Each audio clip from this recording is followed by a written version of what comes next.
बिस्मिल्लाहिर्रहमानिर्रहीम। अस्सलाम वालेकुम। गोल्ड, सिल्वर और क्रूड के एनालिसिस के साथ गोल्ड ने सुबह से फिर पॉजिटिव स्टांस ही अटेम्प्ट किया है। एक चीज़ अगर कल के फर्स्ट ऑफ ऑल कल की ट्रेड के ऊपर अगर डिस्कस करें तो कल जो गैप ओपनिंग थी और उस गैप को एक दफ़ा, जैसा कि कल की वीडियो में ये क्लियरली बताया था कि इसमें बुल रन तब है कि एक दफ़ा ये दोबारा 5000 के लेवल को टच करे या उसके नीचे से एक दफ़ा आए। ये इस जगह को रीटेस्ट करना, इस ब्रेकआउट का जो रीटेस्ट था वो पेंडिंग था।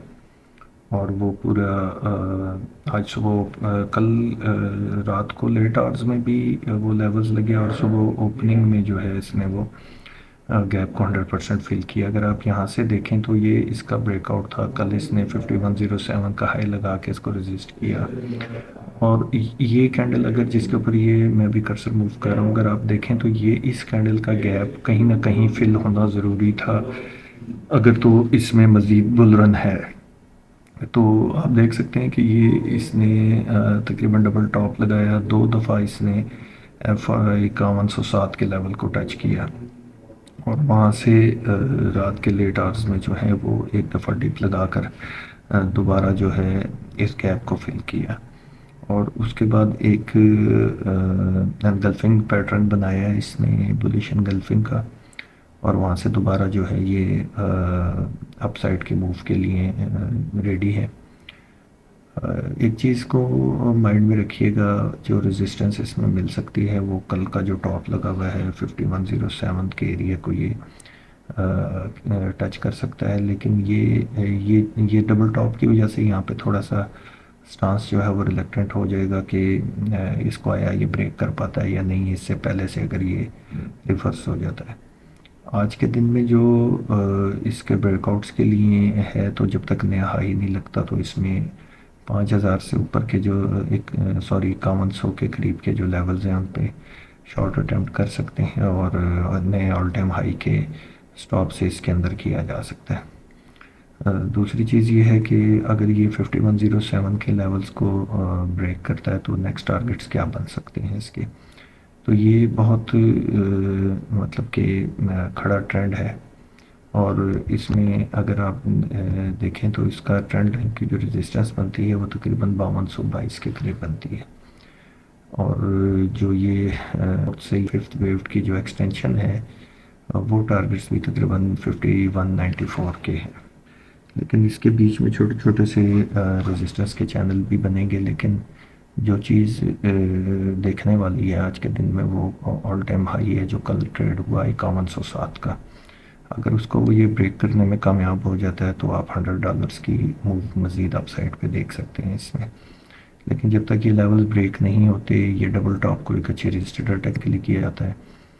तो ऑलरेडी ये डबल टॉप्स जो हैं कल की ट्रेडिंग सेशंस में ये लग चुके हैं। अगर आज ये 5107 क्रॉस नहीं करता और उससे पहले ये इसमें कोई सेलिंग आ जाती है या ट्रेंड रिवर्स करने की कोशिश करता है तो ये जान लीजिएगा कि ये ट्रेंड रिवर्स होगा और जो सुबह के लो लगे हुए हैं या कल की जो सपोर्टिव रेंज थी उस पर ये आकर रुकेगा नहीं। इसकी अगली जो सपोर्ट बनेगी वो 4970 से लेकर तो तकरीबन 4920, ये $30-40 के जो बीच का प्राइसेस हैं ये इसको सपोर्ट कर सकती हैं। अभी इन बिटवीन की रेंज है और इसको लेवल्स के ऊपर ट्रेड नहीं करना चाहिए।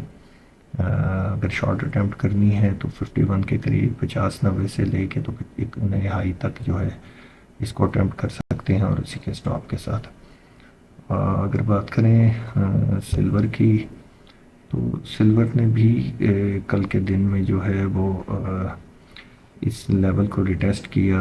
आप ये देख सकते हैं कि एक बहुत ही बड़ा हाई तकरीबन $118 के करीब का सिल्वर ने रात को लगाया। लेकिन उसी 4 आवरली कैंडल में इसका रेट जो है वो 110 तक, तकरीबन $8 की जो है वो डीपली इसने एक ही सिंगल कैंडल के अंदर, और उसके बाद इसी नेगेटिव पैटर्न को जो है उसने कंटिन्यूशन में रखा।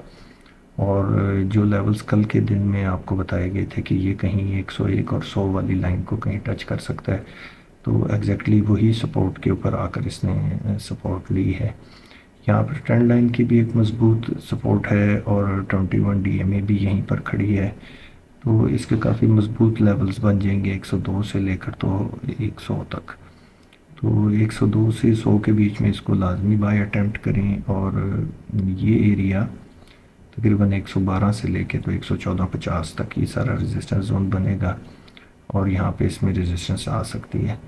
और अगर फिफ्थ वेव के टारगेट्स देखें, वो तो मतलब काफ़ी एक्सटेंडेड टारगेट जो है वो 123 124 तक आ रहे हैं, लेकिन इसके लिए फ़र्स्ट ऑफ ऑल जो है कम से कम 115 और $116 के ऊपर इसको ट्रेड करना चाहिए, और तब जाकर इसके अंदर कोई दोबारा गो बन सकती है। आज के दिन में भी अभी तक तो स्टांस पॉजिटिव ही लग रहा है, लेकिन किसी टाइम में भी ये एरिया जब तक नहीं ब्रेक होता 112 से लेके तो 113.50 तक का ये एरिया अगर ब्रेक नहीं होता तो ये तेज़ी नहीं करेगा, किसी टाइम भी ट्रेंड रिवर्स हो सकता है। यहीं से अगर क्रूड ऑयल के ऊपर डिस्कस करें तो क्रूड ऑयल ने कल कोई अच्छा मतलब बिहेवियर नहीं था उसका, जैसा एक्सपेक्टेड था, जैसा वीकली क्लोज और डेली क्लोज आया था उसके बाद इसको जैसे फुल फ्लैज बुल रन में जाना चाहिए था, वैसे कल इसका बिहेवियर नहीं था। 61 67 के हाई लगाकर उसने डिप ली है, और कल की जो क्लोजिंग थी वो 21 DMA के नीचे रही। 21 DMA के नीचे ट्रेड हुआ, लेकिन क्लोजिंग इसने 21 DMA के ऊपर ही दी थी। लेकिन आज फिर एक अच्छी सेलिंग वाली कैंडल बनी है। नीचे ये सारा सपोर्टिव जोन है इसका, ये 59.90 से लेकर तो तकरीबन 59.50 तक ये सारा सपोर्ट है। 60 से बाइंग अटेम्प्ट की जा सकती है, और 59.50 के बीच में कहीं इसको ज़रूर बाय अटेम्प्ट करें।